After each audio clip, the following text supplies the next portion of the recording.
Yan po, muli po, magandang gabi po sa atin pong lahat mga kapatid at welcome po sa ating pong online Bible study po ngayon pong gabi. Tayo po ay magpasimula pong umawit habang hinihintay po natin yung ilan pong mga kapatid na makapag-join.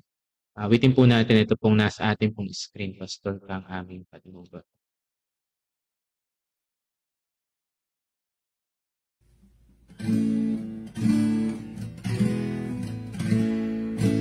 Pastor Kang aming patugon,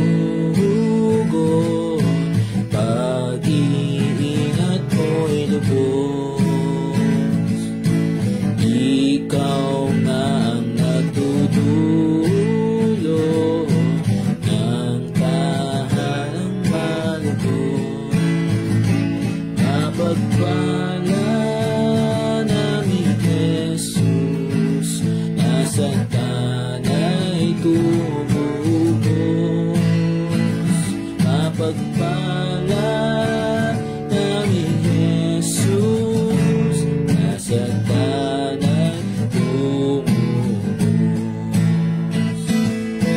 Kami ngayon'y alagaan, sapagkat iyong tunay, kaya't sa tunay na daan, itungo kong maligaw.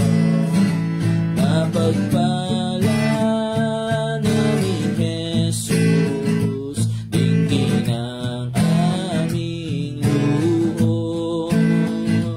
Mapagpala namin Jesus, dinggin ang aming luhod. Ang pangako mo ay pahala, kahit masalang lubha. Ikaw sa aming maawa, iligtas sa dalita. Mapagpala namin Jesus, hinapin ang may lunos. Mapagpala namin Jesus, hinapin ang may lunos. Nang dagling mga tutuhan, banal mong kalooban,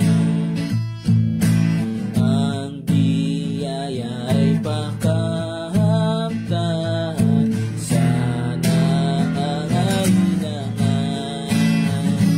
Mapagpala namin Jesus, lubusin ang pag-ibig. Mapagpala namin Jesus, lubusin ang pag-ibig.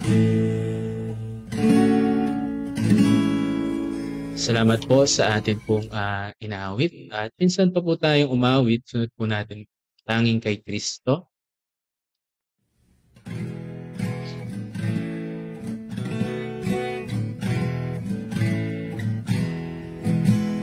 Tanging kay Kristo ang aking buhay, at sa Kanya'y laging paakay.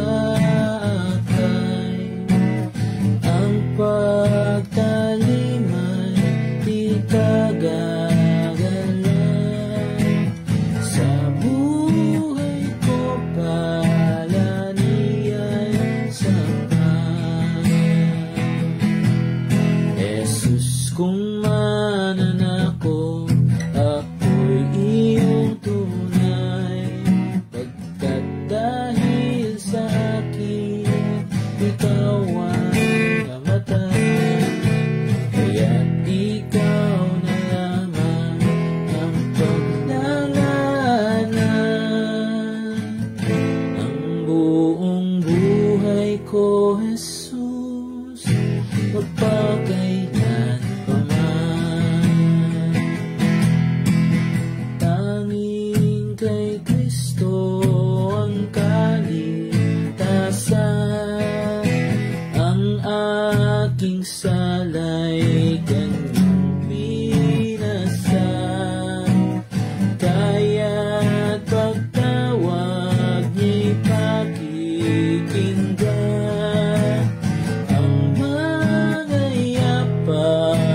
Salamat po sa ating pong mga inawit mga kapatid at hinihiling ko po ngayon na tayo pong lahat ay manalangin.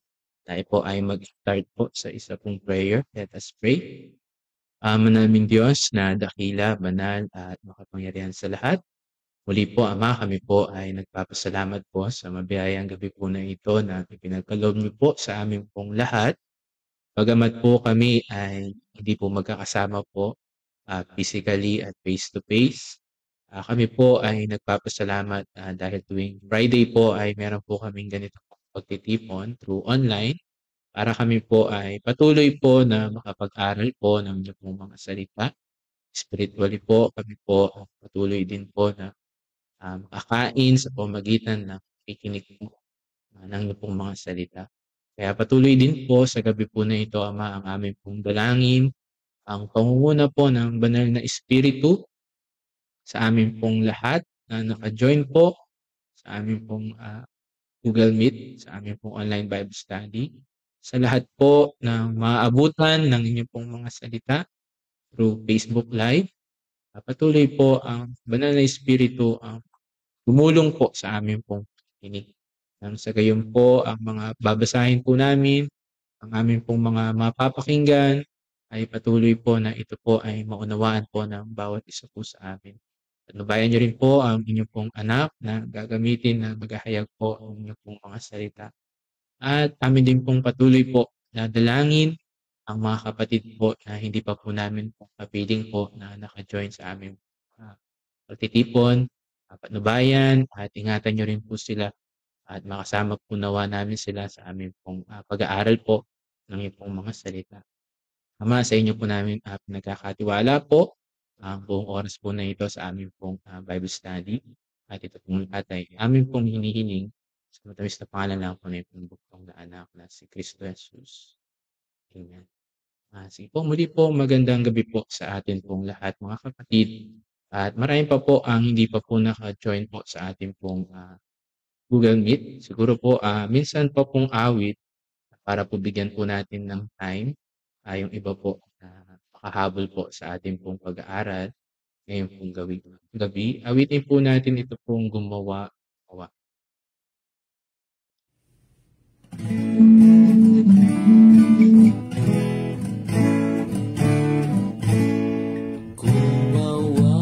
Gumawa, tayong lingkod ng Diyos sa daang iniatas tayo'y sumunod.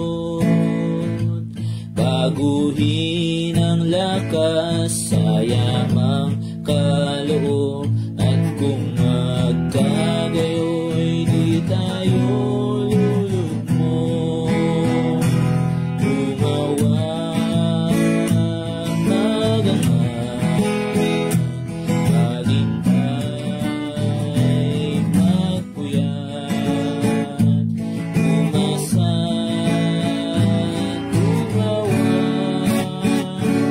ang guro'y babalik agad. Gumawa, kusang ipakain, kabuhayang tinapay sa tumarain. Ang may mga damdam kay Jesus ay dalhin, sa pag-ibig niya sila ay dadalhin. Gumawa, maghanap, maghintay, magpuyat, umasan, gumawa, ang guro'y babalik agad.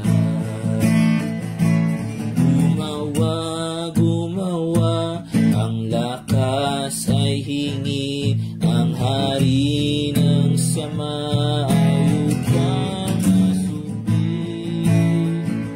Bihatid na bihat ang naagaw natin sa harap ng Ama nating mahabagin. Gumawa, maganap,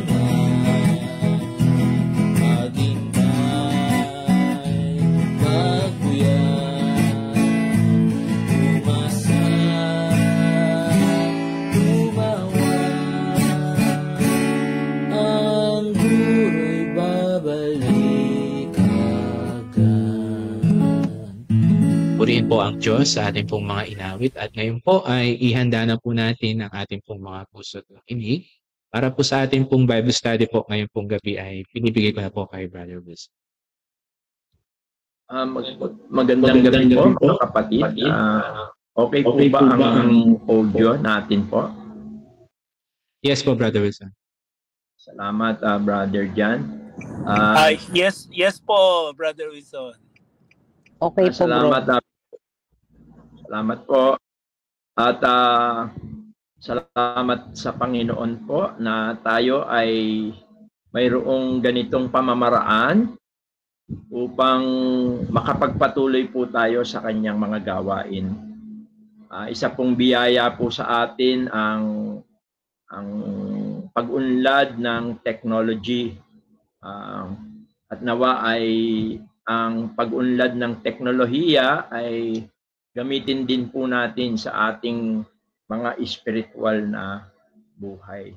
At para po sa ating pag-aaral ngayong gabi, makipagbukas po kayo sa akin kung may Bible kayo, then tutulungan din naman siguro tayo ng mga kapatid natin para po mag-open ng Bible dito po sa ating GC. Para po sa ating Bible study dito po sa Gospel of Mark, chapter 10 po.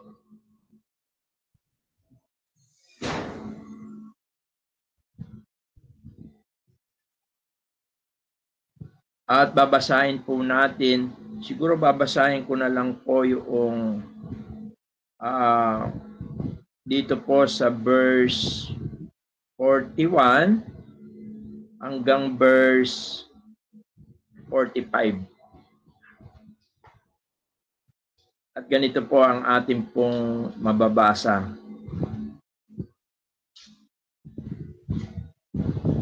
Verse 41.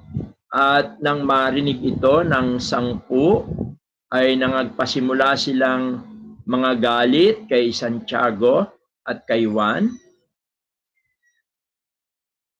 At sila'y pinalapit ni Jesus sa kanya at sa kanila'y sinabi, nalalaman ninyo na yaong mga inaaring mga pinuno ng mga hentil ay nangagpapanginoon sa kanila. At ang sa kanila'y mga dakila ay nagsisigamit ng kapamahalaan sa kanila. Datapwat sa inyo ay hindi gayon, kundi ang sinumang ibig na dumakila sa inyo ay magiging lingkod ninyo. At verse 45, sapagkat ang anak ng tao rin naman ay hindi naparito upang paglingkuran, kundi upang maglingkod at ibigay ang kanyang buhay na pangtubos sa marami. Pagpalain po ng Diyos ang kanyang mga salita at tayo po ay muling manalangin. Ama, salamat po sa patuloy po na pagkakaloob niyo po sa amin ng mga ganitong sandali. Alam po namin ng mga ganito pong mga sandali ay lubos na nakalulugod sa iyong harapan. Masumpungan mo kami na mga anak mo bilang isang lokal na iglesia sa Valenzuela Christian Church ay makapagpatuloy kami sa mga banal na gawain mo tulad ng aming pong pag-aaral sa iyong mga salita. Amin pong inihiling na pangunahan mo po kami. Tulungan mo po ang bawat isa po sa amin na ang aming puso't kaisipan ay masentro sa pag-aaral sa iyong mga salita. Ang mga salita mo ay magsilbing ilaw, liwanag, upang kami po ay makatahak sa landas na nais po ninyo. At ang aming mga buhay ay patuloy na magliwanag at magbigay ng kapurihan, kalwalatian, kadakilaan sa iyong banal na harapan. Pagpalain mo po ang bawat tahanan, pagpalain mo po ang aming pag-aaral. At ang lahat po ng ito ay amin pong samo at dalangin sa makapangyarihang pangalan po ng iyong bugtong na anak na si Jesus. Amen. Ang insidente po na ating pong binasa ay nangyari po ito sa paglalakbay ng Panginoong Yesus.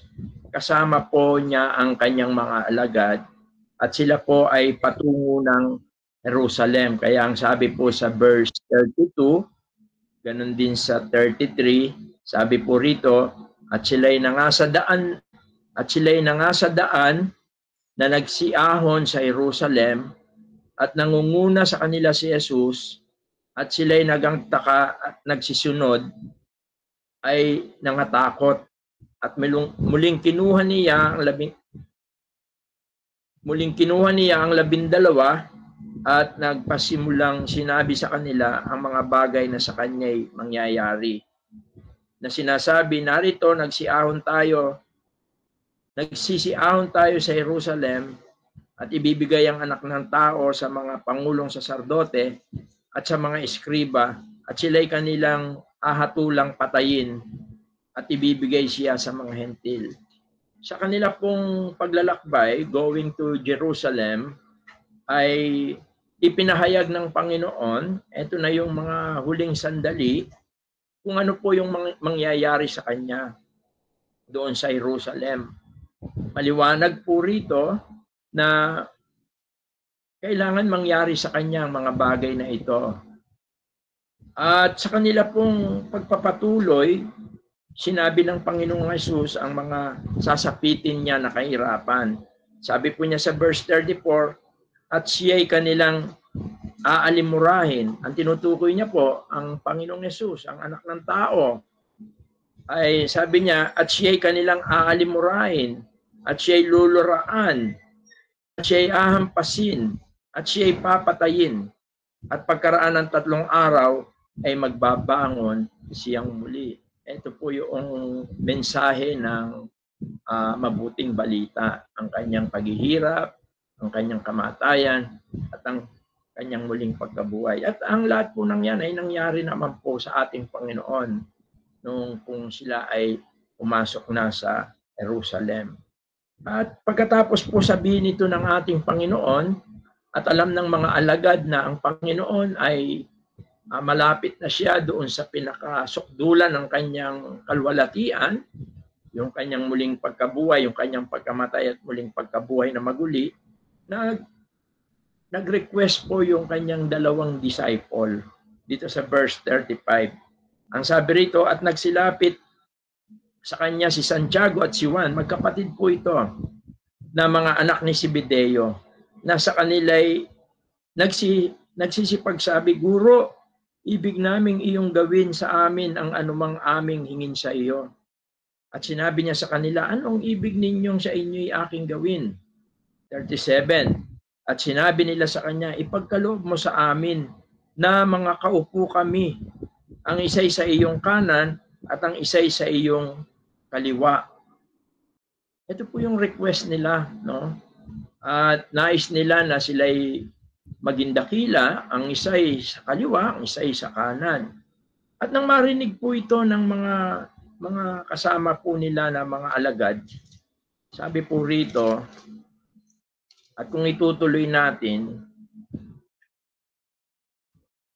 nang ito po ay i-request po nila, una, sinabi po ng ating Panginoong Yesus sa kanila, datapwat sinasabi sa kanila ni Yesus, hindi nyo nalalaman ang inyong hinihingi. Ang sabi po ng ating Panginoon, hindi niya sinabing mali yung inyong hinihingi. Hindi nyo nalalaman ang inyong hinihingi. Sa tingin ko, ang ating Panginoon, naliligayahan siya doon sa gusto nila na sila ay makaupo o makasama ang Panginoon, yung sila'y madakila. Hindi naman po siguro masama yon. Ang sinasabi rito ng ating Panginoon, ang sabi ng Panginoon sa kanila, dito sa sinabi ng ating Panginoon, verse 38, datapwat sinabi sa kanila ni Jesus, hindi ninyo nalalaman ang inyong hinihingi. Maring tama yung kanilang hinihingi, kaya lang, hindi ganoon ang pamamaraan ng pagiging dakila sa harapan ng Panginoon. Sabi niya, mga kakainom baga kayo sa sarong aking iinuman? Tinutukoy niya yung kahirapan. O mga bautismohan sa bautismo na ibabautismo sa akin, yun yung kanyang kamatayan. No? Sabi niya, nakahanda ba kayo na maghirap? Nakahanda ba kayo na mamatay para sa akin o para sa paglilingkod? Yun kasi ang point dito po ng ating Panginoon. Kaya dito sa verse 39, at sinabi nila sa kaniya, kaya namin.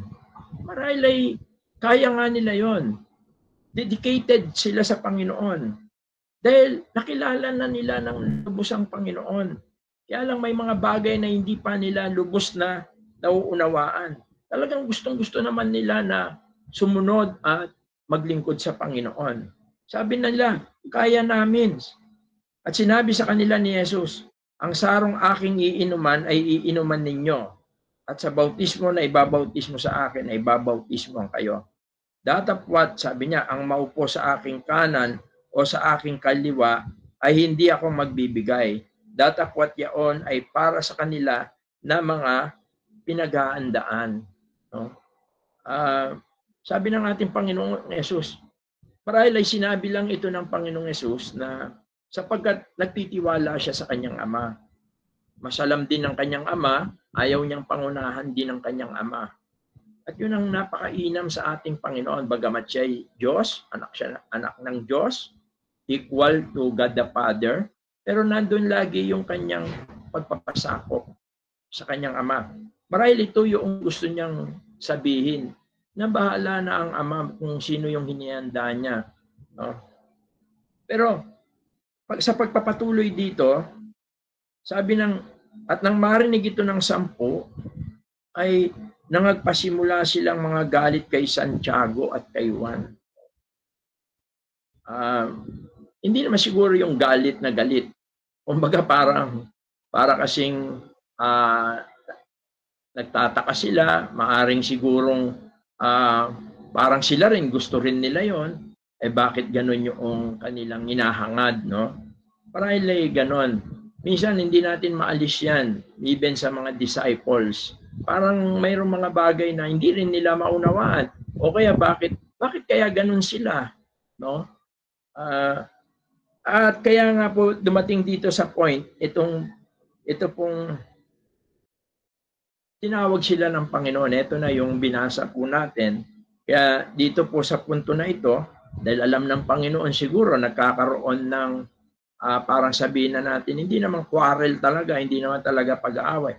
Nagkakaroon ng parang hindi hostile, hindi maganda, hindi maayos. Ayaw ng Panginoon po yun. Kaya ang ginawa ng ating Panginoon, sabi rito, tinawag niya sila at sila'y pinalapit ni Jesus sa kanya at sa kanila'y sinabi. No? Lahat na sila sinasabihan dito. Hindi lang yung dalawa, kundi lahat ng kanyang mga alagad. Ine-explain na niya yung tungkol sa pagnanais nila na maging una o sabihin natin na maging leader. No? Ang sabi ng Panginoon, at sila'y pinalapit ni Jesus sa kanya at sa kanila'y sinabi, nalalaman ninyo na yaong mga inaaring mga pinuno ng mga hentil ay nangagpapanginoon sa kanila. Ang tinutukoy niya rito yung mga hindi Hudyo raw, yung mga Gentiles. Ang mga Gentiles gusto nila yung leadership, dahil ang gusto nila is authority, kapangyarihan. Parang yung nangyayari po sa bansa natin ngayon, nakikita natin na yung mga mga leader po ng ating lipunan, parang gusto lang nila authority, yung kapangyarihan, no? At ang kapangyarihan na yan ay gagamitin nila para sa kanilang sariling kapakinabangan. Yung parang somebody sila. Parang kahit mali, para sa kanila, tama pa rin. Yun ang gusto nila. Kaya sabi niya, hindi ganoon, sabi ng Panginoon. Kasi parang ang nangyayari kasi, nabasa ng Panginoon yung laman ng puso, isip ng kanyang mga alagad. Baka akala nila ganoon yung pagiging leader. Kaya ang sabi ng Panginoon sa kanila, nung pinalapit niya, hindi ganoon, sabi niya. Yung mga hentil, sabi niya, gusto nila authority. At itutuloy natin. At ang sa kanila yung mga dakila, sabi, ay nagsasigamit ng kapamahalaan sa kanila. Kapangyarihan, authority. Yun yung mga unbeliever. Although ang mga Gentiles, meron naman mga believer na Gentiles, pero noong panahon na yon, ginagamit yung salitang Gentiles to point out yung mga hindi Hudyo, hindi sa Diyos. Hindi sila pinili ng Diyos. Although sa panahon natin, tayo, mga Gentiles tayo, mga believer naman tayo. No? Although mga pagpapakilala lang nung panahon na yon, pagka sinabing Gentiles ka, parang out of wala kang relasyon sa Diyos. Sabi niya, ganun yung mga wala sa Diyos, wala sa Panginoon. Yun yung kanilang gusto, power, yun lang. Pero ang sabi ng Panginoon, datapwat sa inyo, tinutukoy niya sila, mga alagad, mga followers ng Panginoon, datapwat sa inyo ay hindi gayon. Kundi ang sino mang ibig na dumakila sa inyo ay maging lingkod ninyo. Kung gusto niyo yung maging greatest kayo in the sight of God, ang sabi niya, hindi ganon. Kundi ang sabi niya, maging lingkod kayo. At binanggit niya rin dito, sabi niya, hindi dapat ganon. No? At ang anuman sa inyo ay mag-ibig manguna, ay magiging alipin ng lahat. Kaya alam niyo po, ang biblical leadership ay siya pong ating tatalakayin ngayon, no? Iba po kasi ang thinking and way and system ng biblical leadership. Hindi like yung worldly leadership na powerful, pangyarihan, minsan nga hanggang umaabot sa dictatorship, ganon. At ang Panginoon, binigay niyang halimbawa ang kanyang sarili.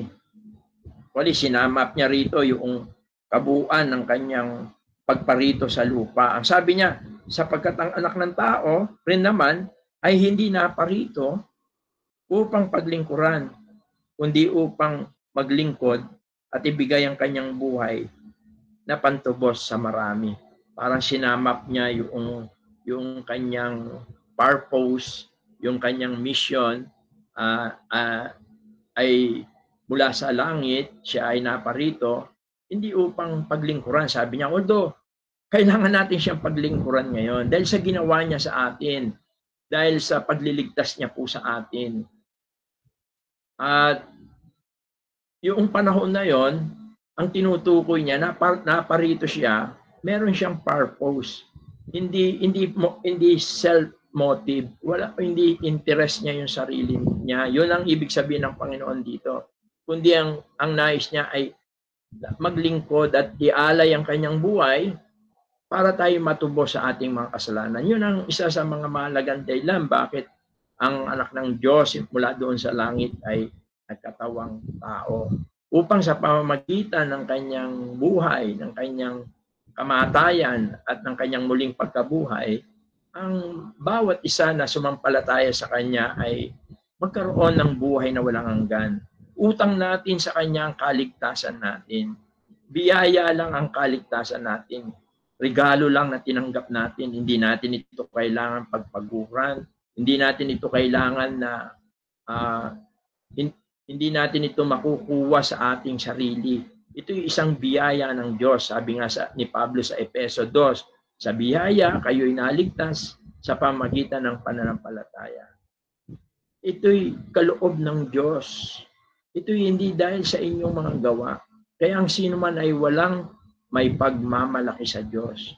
Subalit tayo ngayon na mga ligtas na, nais ng Panginoon na tayo ay maglingkod. Lalo na po ang mga kalalakihan ay napakalaking bahagi po. Although hindi naman lang mga lalaki talaga ang naglilingkod. Subalit sa ating nakaraang mga pag-aaral, nang itayo ng Panginoon ng kanyang iglesia o yung church, either ito universal, yung local church, ang mga binigyan niya ng right to lead the church ay mga kalalakihan po.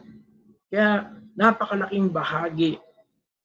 At ang mga katotohanan niya, tulad halimbawa, meron po ba na sa mga apostol, meron po bang mga babae? Wala po. Mga lalaki po ang pinili ng Diyos. Although hindi ibig po sabihin nun na hindi po wala nang right na maglingkod ang mga kababayan. Katunayan, sa mga alam kong local church, maraming mga kababaihan ang talagang ginagamit sila ng Diyos. Subalit, pagkarating doon sa leadership o yung tinatawag na eldership, nung mga nakaraan ay napag-aralan natin yung mga qualification, although talagang napaka-taas noong antas ng mga qualification. Sapagkat ang pangungunahan mo ay ang iglesia ng Diyos na binili niya sa kanyang dugo. Kaya mahalaga rin siguro yung mga okay lang yung high standard talaga ang biblical eldership. Kaya ngayon magpo-focus tayo ngayong gabi po dito sa sinabi ng Panginoon. Sabi niya, hindi datapot sa inyo, yung verse 43, hindi gayon. Kundi ang sino man ibig na dumakila sa inyo ay magiging lingkod ninyo. Maglilingkod, serving. At ang sino man sa inyo ay mag-ibig manguna, ibig sabihin, gustong maging leader, ay magiging alipin ng lahat. Kaya sa Bible po, tinatawag po ang leadership sa Bible, yung tinatawag na biblical leadership is servant leadership. Kaya ngayong gabi po ay bibigyan din natin ito nang sa ganun po yung mga kalalakihan na nagnanais po na manguna sa iglesia ng Panginoon, no? Ay maunawaan niya ang bagay na ito. Yung tinatawag na biblical leadership. At mahalaga rin na maunawaan ito ng buong church, even yung mga kababaihan, kabataan, women's.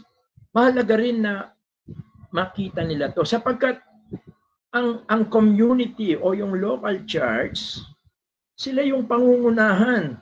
At mahalaga na makita nila ito dahil sila yung para makilala nila kung sino yung mga leaders na kailangan nilang sundin. Mahalaga po ito. Mahalaga ito hindi lang sa mga men's, kundi sa buong local church.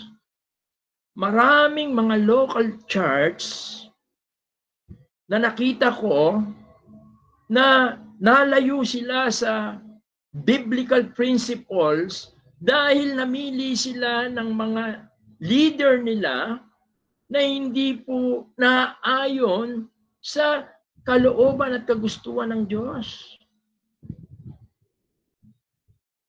Kaya nawala sila doon sa tunay na diwa, tunay na function ng church. Maraming mga local churches ngayon ang tila ang kanilang iglesia ay parang entertainment. Sabi nga, napakaraming tao, napakaraming dumadalo, ang problema, ang presensya ng Panginoon ay wala roon. Yun ang nakalulungkot. Bakit? Sapagkat nawala sila doon sa principles ng biblical principles ng kanilang mga leader. Yun ang isang, ang sabi nga ng Bible, saan man ang 2 o 3 na nagtitipon sa kanyang pangalan, siya ay nandoon sa kanilang kalagitnaan. Yun ang mahalaga po. Although maganda yung dumami tayo, numerically, pero wag nating itataya o isa sa alang-alang para dumami lang tayo, gagawin natin yung mga pamamaraan na hindi naman kalooban ng Diyos. Hindi natin maaasahan ang presensya ng Diyos. Ang mahalaga, kahit konti lang tayo, kasama natin ang Panginoon. Kaya napakahalaga po ng mga pag-aaral at napakahalaga ng mga itatalagang mamumuno ng Diyos sa kanyang iglesia. At kayo rin, masasaksiyan ninyo yan sa panahon natin ngayon. Iba na ang kanilang prinsipyo. Kaya, very important po itong pag-aaral natin na ito. Number 1, nakita natin na ang isang leader, biblically, tinatawag siyang servant leadership. Alipin siya. Sabi niya, ang sino mang gustong magmuna sa inyo ay magiging alipin ng lahat. Hindi siya kamukha ng mga unbeliever na parang somebody siya. Parang iba yung kanyang upuan. No? Iba.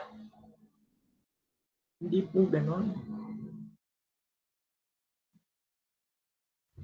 At maging ang ating Panginoon po ay naging ganon ang kanyang attitude. Makahanda siya na paglingkuran ang kanyang mga alagad. Kaya po sa John chapter 13 verse 14 hanggang 15, napakagandang illustration po nito. Nang bago po institute ng Panginoon yung breaking of bread, yung Lord's Supper, ito po ay nangyari sa upper room. Nang sila po ay pumasok doon, ang ating Panginoon, ganito po ang kanyang ginawa. Sabi niya, kung inugasan niya yung mga paa ng kanyang mga alagad. Actually, gawain po ng isang alipin yon. Kaya kung babasahin niyo yan, si Pedro, ayaw niya Ayaw niya kasi parang ang tingin niya, hindi, Panginoon, wag mo akong ugasan. Kasi gawain ng alipin yon. Kaya ang sabi ng Panginoon dito sa verse 14 hanggang 15, kung ako nga na Panginoon at Guro ay naghugas ng inyong mga paa, kayo naman ay nararapat ding mga gugasan ng mga paa ng isa't isa.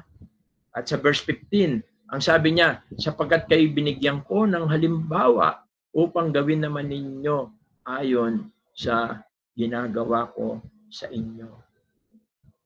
Ganun ang ginawa ng ating Panginoon. Although hindi naman tayo po, hindi naman, kasi meron pong mga group ngayon na mga Christian, every time na sila po ay magtitipon, nag-aanda rin sila ng palanggana at nag-aanda rin sila ng tuwalya. Yung mga leader nila, inuugasan yung mga paa noong mga member.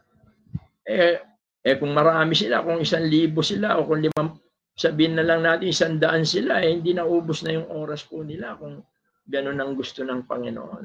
Buti sa atin, pwede pa siguro dahil konti lang tayo kung uhugasan namin po yung mga paan ninyo. Ang problema lang, doon sa pinagtitipunan natin, minsan walang tubig. Baka hindi natin magawa po yun. Pero hindi naman po kasi gano'n ang gusto ng Panginoon. Ang gusto niya lang, ipakita na ang mga namumuno ay sila yung nakahandang maglingkod. Nakahanda sila na ibigay ang kanilang sarili para sa iba. Kaya ako po, hindi ko po tinataas ang sarili ko. Kaya ako po sa totoo, talagang pagka yung nakikita ako sa mga naglilinis o kung ano man po, Nagjo-join talaga ako. Gusto ko po yun. Sa kalooban ko, natutuwa po ako ron.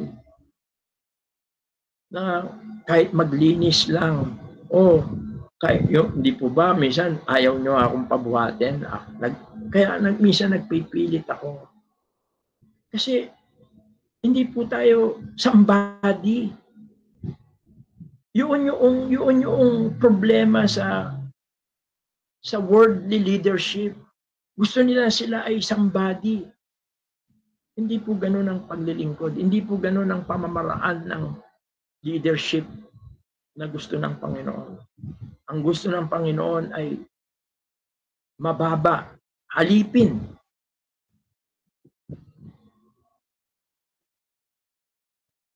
At napakaganda po noon. Napakaganda na masunod natin yung halimbawa ng Panginoon na yon. Kaya sa mga kalalakihan po na nag-iibig na magpagamit sa Panginoon, maglingkod, maging leader, at maluwalhati, madakila natin ang Panginoon.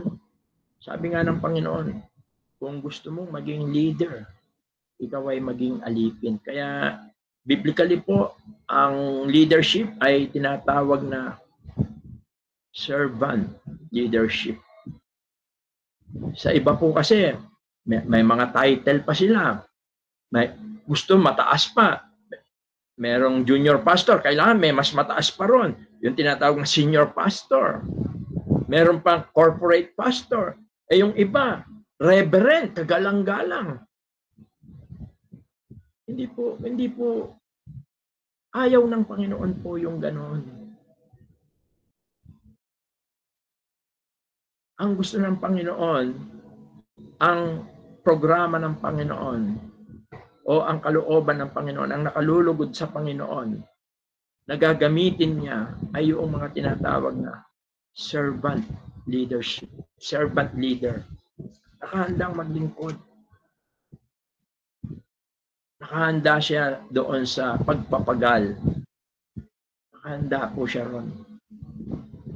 At pangalawa po, makikita natin sa mga ibang talata, siguro magbukas tayo sa 1 Timothy chapter 4 verse 12. Although dito ay sinulatan niya si Timoteo, no? Dito sa 1 Timothy chapter 4 verse 12, bilang lingkod ng Panginoon sa Efeso, ang sabi niya kay Timoteo, young leaders kasi si Timoteo, although young siya, single siya, pero alam niyo yung mga age nung young noon, hindi naman yung young na nasa 13, 14, 16, 17 o 20, hindi. Actually, sila Timothy, according sa mga Bible scholar, yung period kasi noong sila ay nagjo-journey na trace ng mga scholar, baka ang age nila nasa mga 30 to 35. Pero young pa rin sila dahil single sila. No? Kaya nandun na rin sila sa age. Ang sabi naman ng iba, baka yung iba naman, nasa age 30 sila. Alam niyo kung bakit? Kasi ang Panginoon, nung magsimula siya sa ministry, is nasa age 30 siya. At alam natin na 3 years lang nag-ministry ang Panginoon. Kaya 33. Kaya minsan, sabi ni Pablo rin huwag ninyong basta-basta ipapatong o gagawing leaders yung mga bata pa, yung bago-bago. Sabi niya, baka magpalalo lang o baka lumaki yung ulo o baka matukso lang ng dyablo. Ibig sabihin, kailangan matured siya. Both physically and spiritually. Mentally, dapat mas matured ang mga leader. Hindi pwede yung isip bata. Kasi hindi biro po yung pangungunahan niya. Ang pangungunahan niya ay ang kawan ng Diyos. Ang mga anak ng Diyos. Kaya yung sinasabi rito na kabataan, Hindi ito yung kabataan na parang alam natin na mga nasa teen. Kaya tayo ngayon ay nag-create tayo sa church dito sa Florida ng mga young adult na group ng Bible study. Pero ang sabi rito, ito ang gusto kong tingnan natin. Sabi niya, huwag hamakin ng sino man ang inyong kabataan, kundi ikaw ay maging uliran ng mga nagsisisampalataya sa pananalita, sa pamumuhay, sa pag-ibig, sa pananampalataya, sa kalinisan. Kasi ang isang yung biblical leadership, bukod sa siya ay alipin, pangalawa, siya ay mangunguna by example. Leading by example. Ang tunay na leader, kaya niyang impluwensyaan ang mga kanyang nasasakupan sa pamamagitan ng kanyang buhay. Kasi nakikita sa kanya yung example. Kaya living by example, leading by example. Hindi yung leader, kasi mayroong mga leader na, oh, gawin mo ito, gawin mo yan, ganito ka, ganyan ka. No, hindi po tayo ganon. Although tinuturo natin yung mga katotohanan, pero kung hindi nakikita sa atin, matagal bago nila ma-internalize yung mga biblical truths, yung mga spiritual truths. Kaya ang ating Panginoon, even ang ating Panginoon, yung kanyang inner circle, kahit nasaan siya, sinama niya yung mga disciple niya. Kaya sabi niya, sumunod kayo sa akin. Ang layunin ng Panginoon ay maturuan niya sila through their life, sa pamagitan ng kanyang buhay. Kaya kahit si Pablo, sabi ni Pablo, gayahin ninyo ako kung paanong ginaya ko si Jesus. Kasi ang leader, living by example siya. Yung iyong pananampalataya, yung iyong integridad, yung kalinisan. Sapagkat ang mga tao, mas madali nilang masundan yon. Literally, ganyan po ang mga tao. Sa mga basketball na lang, pagka-idol mo si Jaworski, parang madali mo siyang gayahin. Kaya pagka may mga idol si Jaworski, naglalaro sila na parang style ni Jaworski. Kasi nakikita nila yon. O kaya si Michael Jordan, o kung anumang sports na mayroong kinahihiligan. Mas madali po kasi yon. At napakahalaga niyan.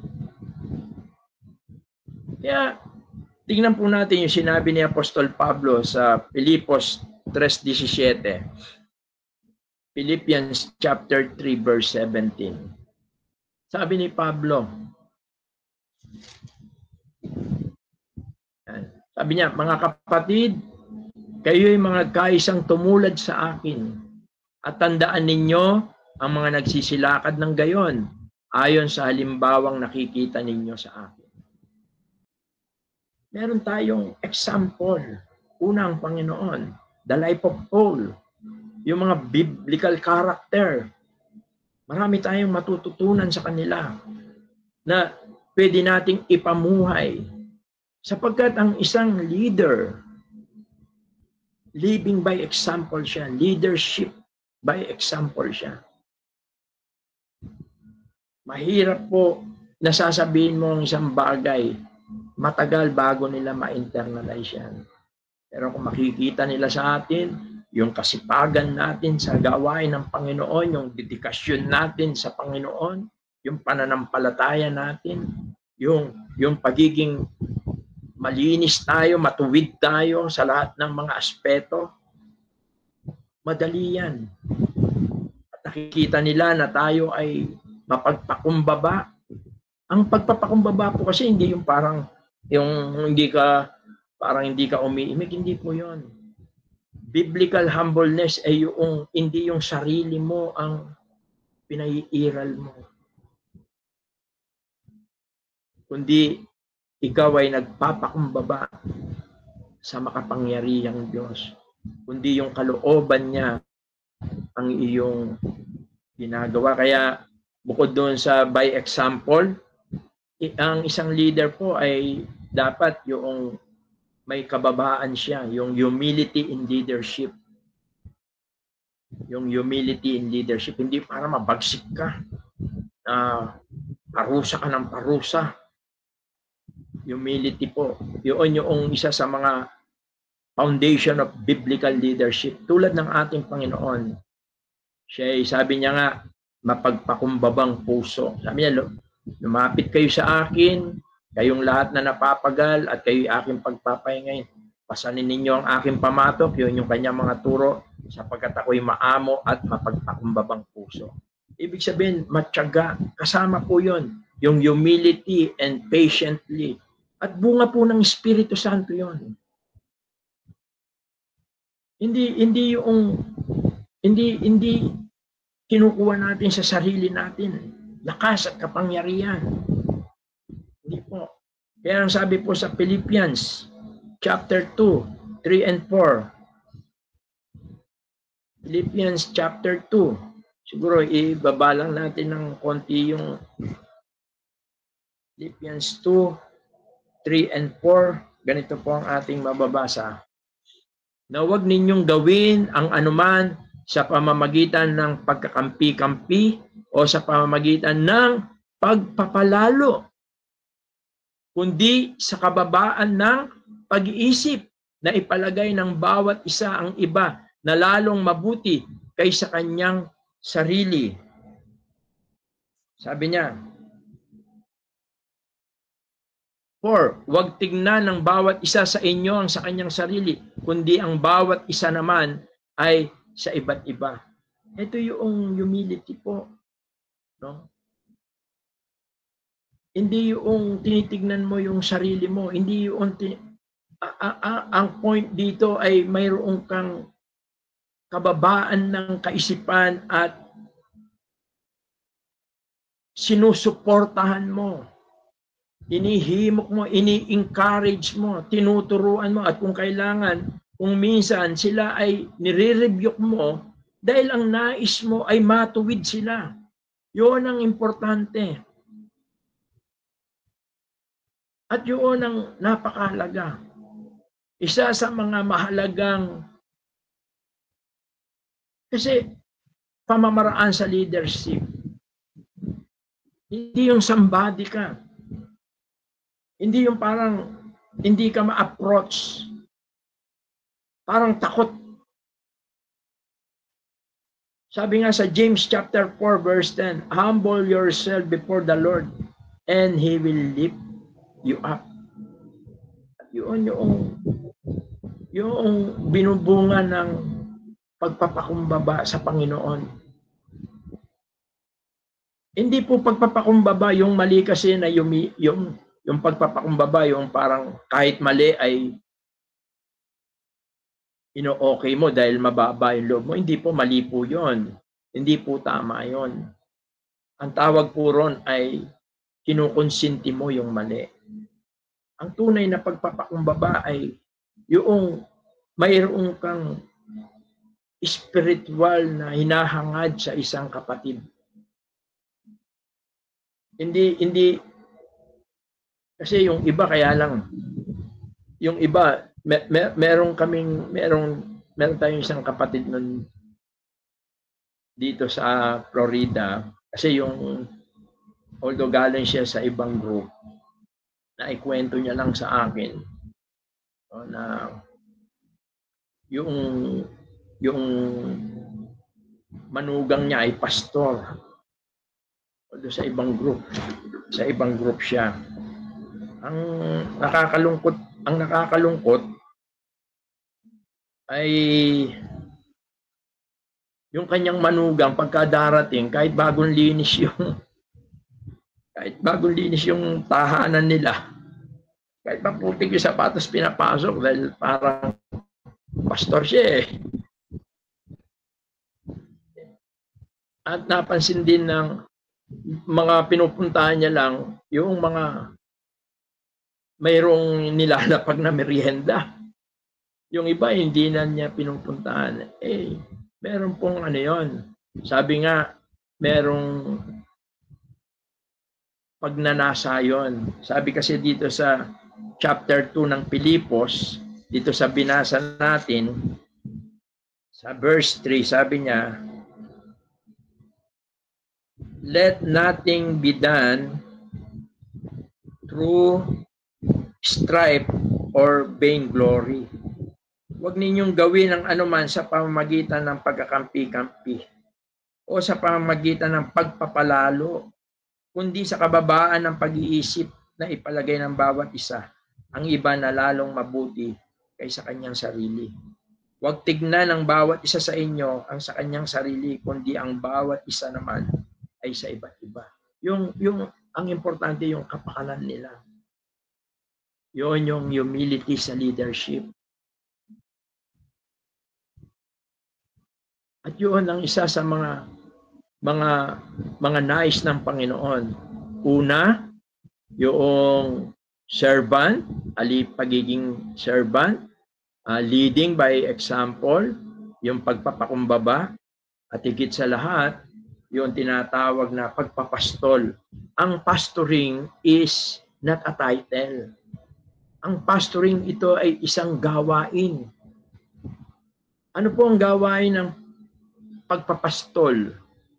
Paano natin papastulin ang iglesia ng Diyos? Ang sabi ni Pedro, siguro magandang talata, 1 Peter chapter 5, verse 2 and 3. 1 Peter chapter 5, verse 2 and 3, ang sabi niya, pangalagaan ninyo ang kawan ng Diyos na nasa inyo, na magsigamit kayo ng pagpupuno na hindi sa pilitan, kundi may kasayahan na ayon sa kalooban ng Diyos, hindi dahil sa mahalay na kapakinabangan, kundi sa handang pag-iisip. At dito sa verse 3, sabi niya, hindi din naman ang gaya ng kayo'y may pagkapanginoon sa pinangangasiwang ang ipinagtagubilin sa inyo, kundi kayo'y maging mga uliran ng kawan. Parang na-repeat yung iba. Pero ang importante rito, sabi niya, be shepherd of God's flock that is under your care, watching over them. Although dito sa sabi niya, magsigamit kayo ng pagpupuno. Ang ibig sabihin nito, ang gawain ng pastor ay pangalagaan, bantayan, tignan, pakainin, at pangunahan ang mga tupa. Kaya napakahalaga rin ng isang elders. Kaya nga po yung elders, isa sa mga qualification niya ay it's up to teach. May kakayahan siya na magturo sa mga salita ng Diyos. Bakit? Sapagkat ang pagkain ng kawan, ng mga tupa, ng mga believer, ay walang iba kundi ang mga katuruan ng salita ng Diyos. But ito ay nourishment at ito rin ay pamamaraan para sila ay mabantayan, upang sila ay huwag matangay ng mga asong lobo. Ang mga asong lobo ay yung mga nagdadala ng mga maling aral. Ang trabaho ng isang pastor o pastol ay pakainin ang mga tupa at ingatan sila sa pamamagitan ng mga tamang turo, yung tinatawag na right doctrine. Kaya yung sulat ni Pablo kay Timoteo, yung 1 Timothy and 2 Timothy, tinatawag yun na right teaching, sound doctrine. Yung mga tamang turo, sapagkat ang mga tamang turo, ang siyang kanilang magiging nourishment, magiging kalakasan. Ang tunay na nagbibigay ng encouragement at kalakasan sa mga believer ay walang iba kundi ang salita ng Diyos. Liban doon sa mga salita ng Diyos, ay hindi maaaring lalakas ang mga tupa o ang mga kapatiran. At higit sa lahat, may ingatan din sila sa mga tamang aral. Kaya both ito ay feeding, nourishment, and protecting. Yun yung kahalagaan ng mga sound teaching. Kaya nga sabi ng isang manunulap, sound teaching resulting sound living. Ibig sabihin yung correct teaching resulting correct living. At yung correct living, ito yung nagbibigay ng glory and genuine worship sa Panginoong Diyos. Kaya nga sabi niya, sambahin mo sa Espiritu at katotohanan. Kaya napakahalaga po na ang isang pastor o ang isang pastol ay may kakayahan siya o mayroon siyang gift o mayroon siyang kakayahan na makapagturo ng mga tamang aral, lalo-lalo na po yung mga tinatawag na sound doctrines. Kaya nga po, tayo sa ating iglesia diyan sa Valenzuela, although nagdagdag tayo ng time natin, ang ating purpose ay maidala sa bawat kalalakihan yung mga sound teaching. Nang sa ganon, maprotektahan ng church sa mga maling aral. Sapagkat lipa na ang maling aral sa panahon po natin. At yan ang trabaho ng isang pastol. Protektahan.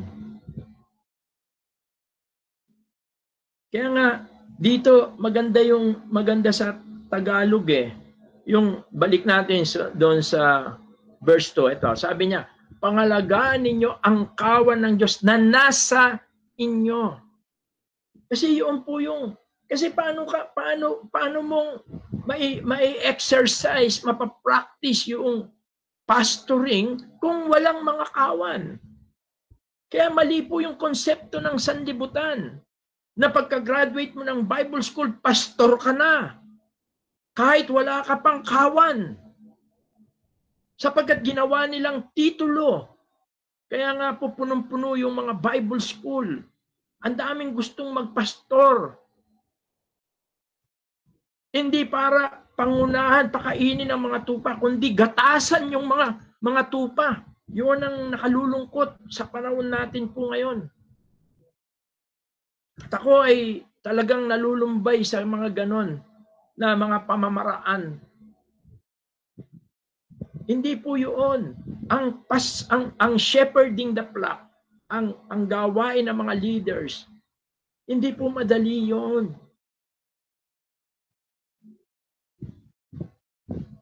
Kailangan mong mag-aral sa Biblia. Sabi nga, there is no shortcut way in studying the Bible. O lagi kong sinasabihan din ang mga kalalakihan kung nais nilang manguna. Wala tayong ibang gagamitin kundi ang salita ng Diyos para sila'y pakainin at para sila'y protektahan. Liban sa salita ng Diyos, hindi natin sila mapapakain, hindi natin sila mabubusog, hindi natin sila mapoproteksyonan. Kaya napakahalaga niyan. Napakahalaga ng pagbibigay ng oras sa pagbabasa, pag-aaral ng salita ng Diyos.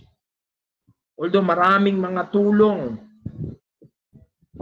yung mga commentary, mga concordance, at ngayon, even internet, pero iba rin yung sariling insight na ibinibigay ng Diyos sa iyo. Kasi ang isang katangian pa ng isang leader ay kailangan ikaw ay spirit-led. Ikaw ay puspos ng Espiritu. Sabi sa Acts chapter 6, verse 3. Para alam po natin ito, yung noong kung ang mga alagad sa early church ay kailangan nila ng mga gagamitin para sa iglesia. Sabi ng mga apostol, actually idea ito ng mga apostol, pinaisip sa kanila ng Diyos. Sabi niya, magsihanap nga kayo mga kapatid sa inyo ng 7 lalaki na may mabuting katunayan. Ibig sabihin, maganda yung testimony niya, puspos ng espiritu at ng karunungan. Kasi hindi mo mapag-ihiwalay yun. Yung karunungan dito, hindi yung karunungan ng sanlibutan. Kasi ang karunungan ng sanlibutan, sabi nga, kamangmangan lang sa harapan ng Diyos, sabi sa Korinto. Yung biblical principle, biblical knowledge, sabi niya na ating mailalagay sa gawain ito. Mga kapatid, napakahalaga ng spirit-led na leader. Kasi kung hindi, yan ang nangyayari ngayon. Kumakopya-kopya lang sila. Kung ano lang yung narinig nila, kung ano yung nadampot nila, yun yung pinapakain nila. Mahirap po yun. Dapat ay pinapatnubayan tayo ng Espiritu. Kaya ang isang leader, kailangan siya ay spirit-led. Puspos. Ang ibig sabihin ng puspos, yung spirit-filled, ang ibig sabihin nun, controlled. Kasi ang Holy Spirit ang tumutulong sa atin para magkaroon tayo ng pagkaunawa. At ang Espiritu Santo rin ang siyang kumikilos sa mga kapatiran. Kaya napakahalaga noong ikaw ay pinapatnubayan ng Espiritu. Kasi nililid ka niya kung ano yung ituturo mo. Hindi yung kung ano yung nadampot mo. Yun ang nakakalungkot sa panahon natin. Kung ano lang yung nabasa, kung ano yung nakita, kung ano yung narinig, yun lang yung iba po yung pinapatnubayan ka ng Espiritu Santo.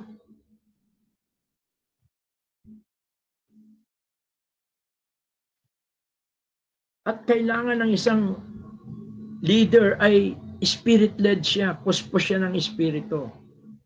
Sapagkat, alam ninyo, ang isang mabigat pa sa isang leader, yung tinatawag na accountability to God.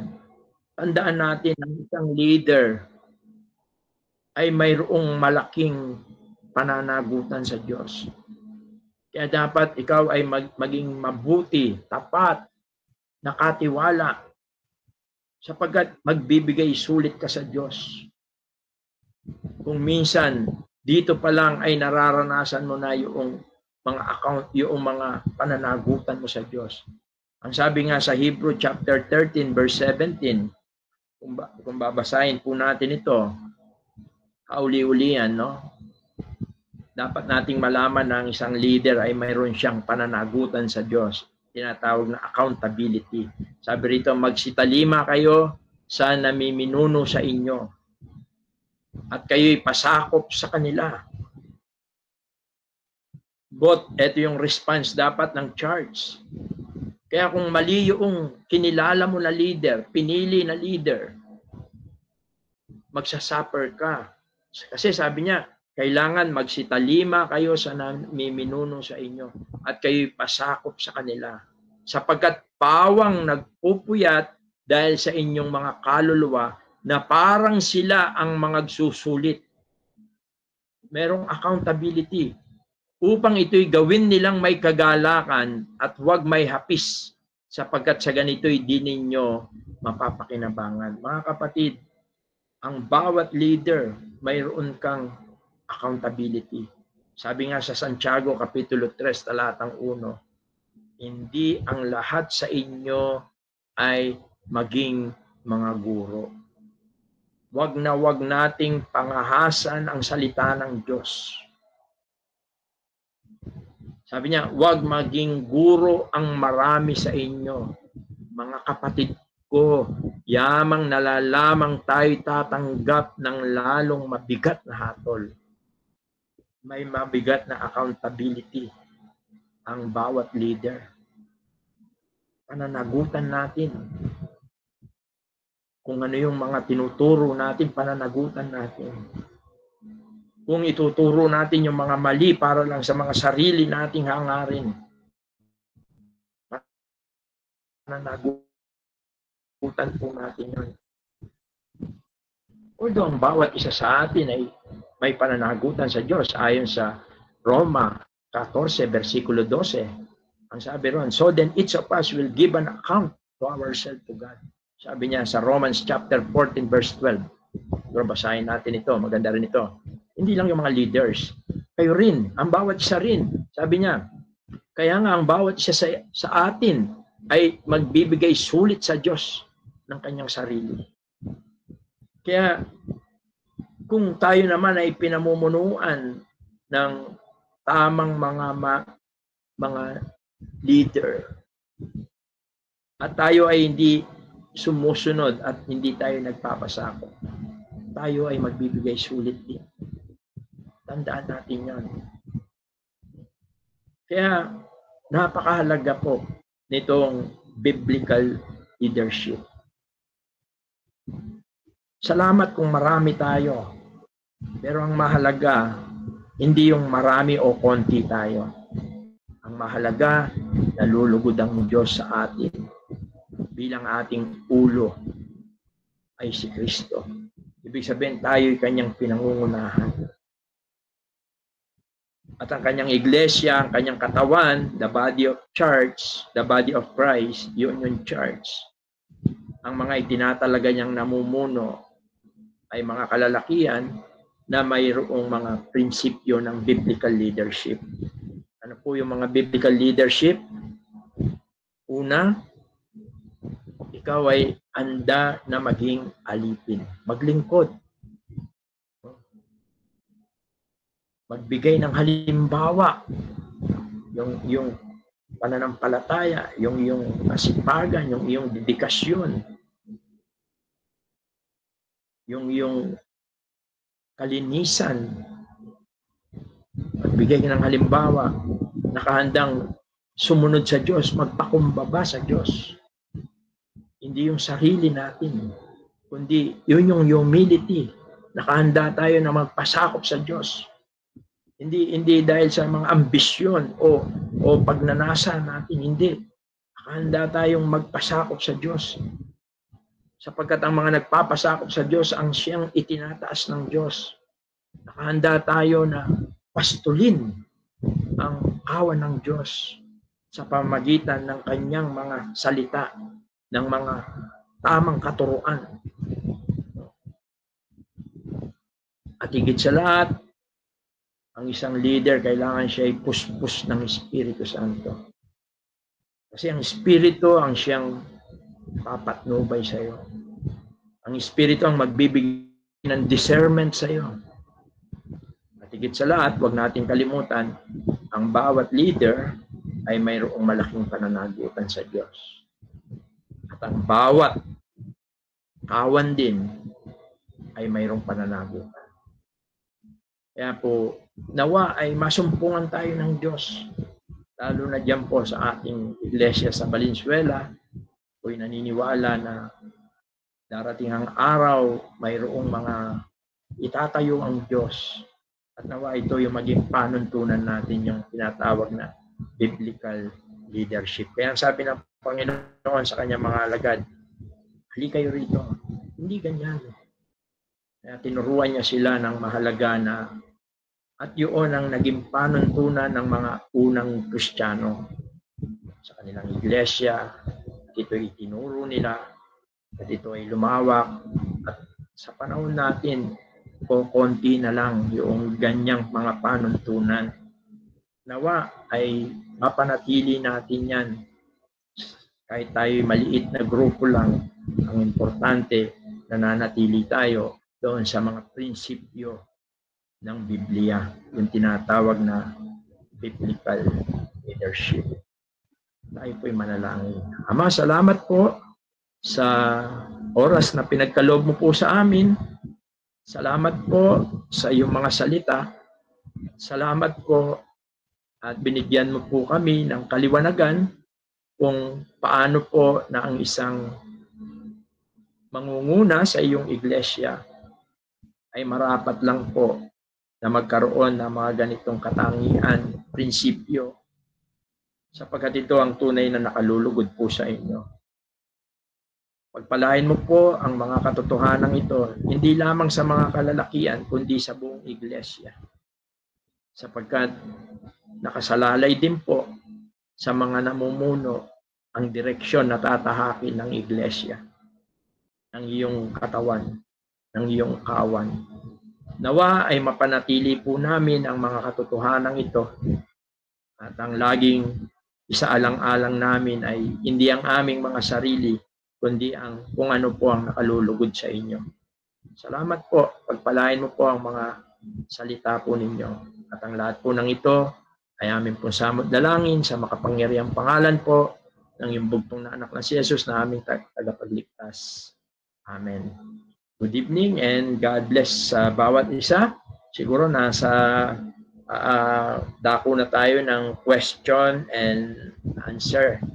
Kaya open na tayo siguro. Yung may mga gustong itanong ay open na po tayo.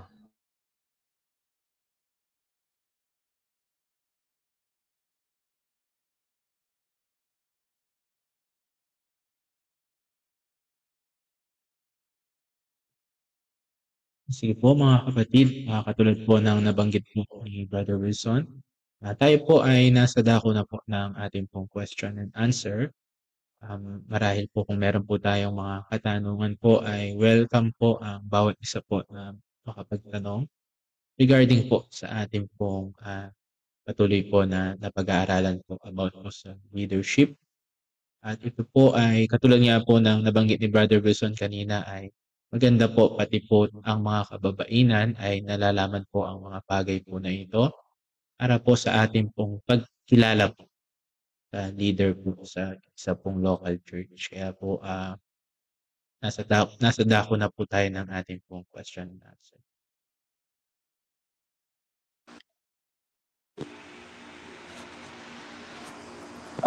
Magandang gabi, bro. May tanong lang ako. Paano kung ang isang local church ay hindi dumami ang elders? Kunyari, konti lang talaga ang miyembro, tapos ang kalalakihan ganun din, at hindi yung iba ay wala pa sa kapasidad para maging elders. Sino po ang tatayong pansamantalang elders sa mga ganong local church po?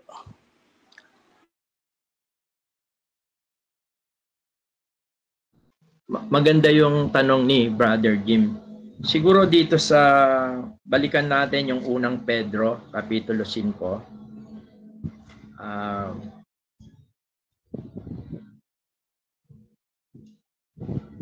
First Peter chapter 5. Gusto kong tingnan natin yung sa verse 1. No? Sabi rito ni Peter, actually si Peter ang nagsasalita rito. Sabi niya, sa mga matanda nga sa inyo'y umaaral akong matandang kasamahan ninyo. Although meron na mga elders doon, no? At dito sa pagkakataong ito, binibilang din ni Pedro na siya ay elders doon sa mga sinusulatan niya. Kaya napakahalaga, marahil kahit wala na doon si Peter, siya ay kinikilalang elders pa rin dahil siya ang ginamit ng Diyos para makapagpasimula ng gawain o ng isang local church. Actually, yun yung mga tinatawag na missionary work. Ang mga missionary work, like sila Paul, magpa-plant sila ng church, and then ang gagawin nila ay nagte-train sila at naglalagay sila ng mga elders. Pero makikita natin, kahit na may mga elders na, nakikibahagi rin sila, no? Kaya doon sa tanong ng ating kapatid, kung wala pa talagang elders, maaaring ang gagamitin ng Diyos na mamumuno ay yung ginamit niya kung paano nagsimula ang local church. Kailangan lang maging tapat yung, mayroon kasing mga leaders na gusto nila sila lang eh. Kaya hindi nila sinasana yung iba. Hindi nila tinuturuan. Wala, ayaw nila. At yun ay hindi maganda kasi ang sabi ni Pablo dito sa unang Timoteo, Kapitulo 2, talatang, o 2 Timothy chapter 2 verse 2, ito ang tungkulin ng isang church planter. Ang tawag doon kasi church planter. Siya yung, parang sila Pablo, sila Silas, sila yung nagpasimula. Pagka sinabing church planting, although ang Diyos talagang siyang nagpapatubo, no? Makikita kasi natin yung idea ng church planting doon sa unang Korinto. Mamaya babasahin natin. Pero ito dapat ang maging sistema. Sabi ni Pablo kay Timoteo, nung sila'y nasa Epeso, sabi niya, at ang mga bagay na inyong narinig sa akin, sumusulat nito si Pablo, yung mga bagay na narinig, yun yung mga tinuro niya. Sabi niya, ang mga bagay na inyong narinig sa akin sa gitna ng maraming saksi, ay siya mo ring ipagkatiwala sa mga taong tapat na makapagtuturo naman sa mga iba. Actually, ito yung sa lingwahe ng ginagamit ngayon sa mga local church, ito yung tinatawag na discipleship.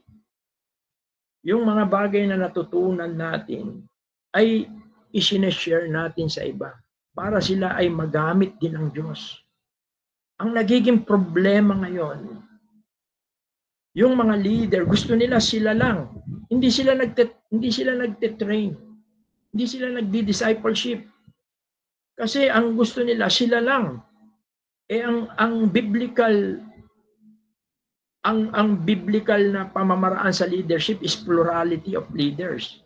Hindi one man rule, hindi yung one man, merong pastor na isang pastor lang. Na siya yung nangangasiwa sa lahat. Hindi ganon. Although lahat tayo may gift, naglilingkod lahat tayo, tinatawag tayong priestlyhood believer. Yung sa 1 Peter chapter 2. No? Kaya doon sa tanong ng kapatid natin, kung sino yung nagtanim, ano yung ibig ko sabihin nagtanim? Sabi dito sa 1 Corinthians, siguro tingnan natin. Kaya minsan merong mga tinatawag na church planter, yan, yung nagtanim, no? Sabi rito ni Pablo sa unang Korinto 3, sabi niya, verse 6, sabi ni Pablo, ako ang nagtanim, si Apollos ang nagdilig, ngunit ang Diyos siyang nagpalago. Ano pat walang anuman ang nagtatanim at ang nagdidilig, kundi ang Diyos na nagpapalago. Ang importante, ang Diyos. Kaya yung nagtanim dito, ito yung nagpioneer. Yung nagdala ng gospel, ng ebanghelyo doon sa area na yon. O kung sa mga naging believer doon, hanggang na-form silang isang local church. Ang tinutukoy niya rito ang Corinth. At maraming ginamit. Si Apollos, sabi niya, nagdilig. Ibig sabihin, tumulong upang lumago yung church doon. Pero ang nagpatubo, ang Diyos. Kung hindi tayo sasamahan ng Panginoon, wala tayong magagawa. Sabi nga sa John 15:5, without Christ, we can do nothing. Kaya napakahalaga na magtiwala tayo sa Panginoon. Dahil siya yung magpapalago, siya yung magpapatubo. No? Actually, siya rin yung nagpaparami. Kaya nga sa Gawa chapter 1, chapter 2, after nung Pentecost, yung mga naligtas, sabi, idinagdag ng Panginoon ang mga nangaligtas. Kaya yung nagliligtas kasi ang Panginoon hindi tayo. Kaya minsan hindi talaga, meron akong alam na local church for almost 20, 30 years bago nagkaroon sila ng mga leaders, elders. At ngayon natutuwa ako sa kanila. Although ako'y naging bahagi, ako'y tumulong sa kanila. At nakatulong naman ako sa kanila dahil pinuntahan nila ako. Sapagkat nagkaroon ng problema sa kanila yung misyonero na ginamit sa kanila. for almost 20 to 25 years. At ngayon, sila ay may mga elders na. Ibig sabihin, minsan hindi naman kagad-agad kasi yon. Hindi bali matagal kesa sa magmadali ka. Yun ang panuntunan ko. Ayoko magmadali, ayoko rin naman na magpabaya. Ako, yun ang panuntunan ko. Kaya noong dito nagsisimula ay sinimulan ko talaga, bata pa yung mga iba ay pagka-attend nga kami ng mga joint fellowship noon, ang sabi, yan na yung mga children's class. Children's class ang tawag sa amin dahil mga bata yung mga kasama ko eh. Pero kahit bata pa lang sila, hindi ako nagpabaya. Tinulungan ko sila. Hindi rin ako nagmamadali. Kaya mahirap din yung magmadali. Mas mahirap yon kung magkakamali tayo. Hindi baling matagal, ang Panginoon naman ay hindi niya tayo pababayaan. Kaya hindi natin dapat madaliin din. Hindi rin naman tayo dapat magpabaya. Kaya yan naman ang ginagawa natin ngayon. Ang ginagawa natin, hindi siya madali. Pero gumagawa na tayo. Hindi ko sinasabi, saka na lang, mabat. Ano pa naman eh. Hindi. Huwag tayong magmadali, pero huwag din naman tayo magpabaya. Matuto tayong maghintay. Yun ang importante. Kaya habang wala, dahil mayroon naman talagang ginamit ang Panginoon, katulad yan sa atin, nandyan ako, nandyan kami nila brother dyan, tumutulong sa inyo. O kahit nasabihin natin wala na ako dyan, maaaring kabahagi pa rin ninyo ako sa gawain dyan. Actually, yun yung nangyari dito sa isang local church natin. Kami yung ginamit talaga ng Panginoon at na-establish, although nagmadali sila, meron silang kapatid na galing abroad, dahil doon nagagamit siya, gusto niya dito magamit din siya. Kaya lang ang problema nila, kinuha nila sa sarili nilang pamamaraan. Nakakalungkot ngayon, on and off sila. Hindi sila nagpo-progress. Bakit? Dahil nag-interest sila. Pinag-interesan nila. Sabi ko nga sa kanila, yung mga nagtayo ng bahay, nung naitayo yung bahay, pinalayas ninyo. Sabi ko, tama ba yon? Mali yun. Magdudusa kayo dahil ginawa nyo yung bagay na yon. Kaya mabigat yon. Ngayon nakikita ko, ganun ang nangyayari sa kanila. At palayo ng palayo ang kanilang nakakalungkot. Pero ako pinapanalangin ko pa rin sila. Kaya lang, hindi na ako maaaring makisama sa kanila. Dahil ayoko na ng pananagutan. Nawala na yung pananagutan ko sa kanila. Yun ang nasa kalooban ko. Kaya, yung Brother Jim, kung wala pa talaga, huwag tayong magmadali. Pero huwag din tayong magpabaya.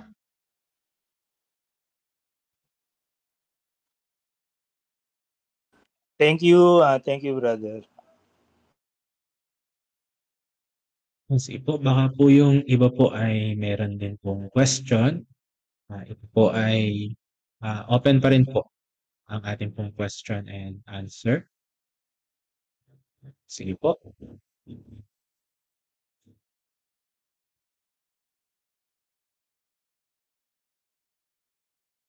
Wala na po ba tayong question, mga kapatid? Last call po.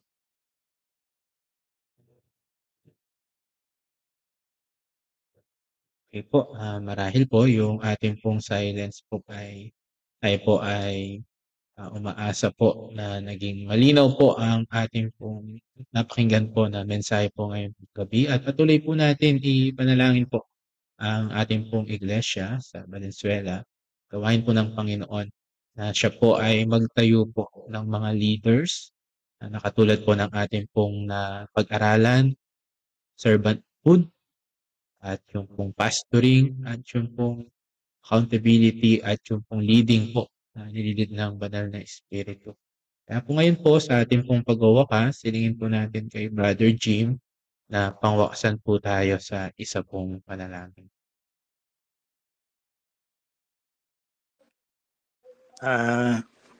Okay po, tayo po ay manalangin.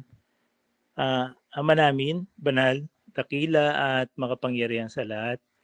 Muli po, pinasasalamatan namin ang pagkakataong ito na kami ay nagkatipon sa pagpagitan po ng internet.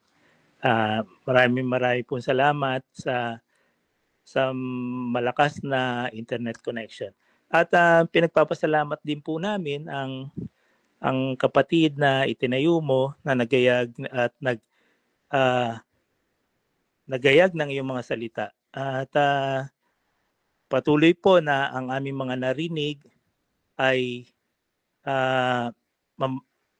maisabuhay namin, mamalagi sa aming mga isipan at puso. At ipatuloy din po na inilalapit namin na puspusin mo po ang mga espiritu na nasa amin upang kami ay patuloy na iyong magamit sa paghahayag po rin ng iyong mga salita. At inihiling din po namin na kayo rin po ang magtayo ng mga magiging elders sa aming iglesia dito po sa local church dito po sa Valenzuela. At kayo rin po sa inyo rin po namin inaasa ang paglago po ng iglesia po rito. Patuloy Ama na pinagpapasalamat din namin ang pagkakataon na kami ay nabiyaan mo ng time para kami ay makapakinig at sa mga nagatid po na yung mga ginamit sa paghatid ng mga salita, ibalik mo po ang pagpapala sa kanila. Patuloy mo pong biyaan sila ng kalakasan ng katawan upang patuloy po na yung magamit sa mga ganito pong pag-aaral ng yung mga salita. Patuloy Ama, ito ang aming sinasamo at idinadalangin sa pangalan lamang po ng yung bugtong na anak na aming Panginoon Jesucristo. Amen. Good evening po. Thank you po. Good evening po sa lahat at God bless po. See you all po sa Sunday. God bless po. Thank you po. Congratulations kay Leiben, Mr. Ben. Nakakatawa. Ano lang yun, biglaan lang yun na alas 12 ng tanghali sa last na pasok ng pangalan niya. Alas 6 start. Wala sa isip namin mananalo siya. Nakakatawa talaga. Congrats po. Congrats. Sunday. Bye-bye. Congrats, Leiben. Bye-bye po. Good evening. Thank you sa Sunday. Kaya po. Thank you po. Brother Ritan, meron pala Brother Ritan. Brother Ritan, baka makakalimutan mo, maaga tayo sa Sunday. Tayo yung cleaner sa Sunday. Tayo yung unang-unang cleaner, ha? Huwag mong kakalimutan. Bibili na. Hintayin nyo na lang. Ano yun, bro? Ako bibili nung pang map. Ay, kahit naman siguro titignan ko rin dito baka meron para hindi ka na magdala ko sa yeah. Pero bibili na rin para okay lang kahit na doble. Okay, sige. Okay. Bye. God bless. Bye-bye po. Bye. Hi, Pen. Hello, Pen. Natok ako eh. Tulog na. Bye-bye.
po.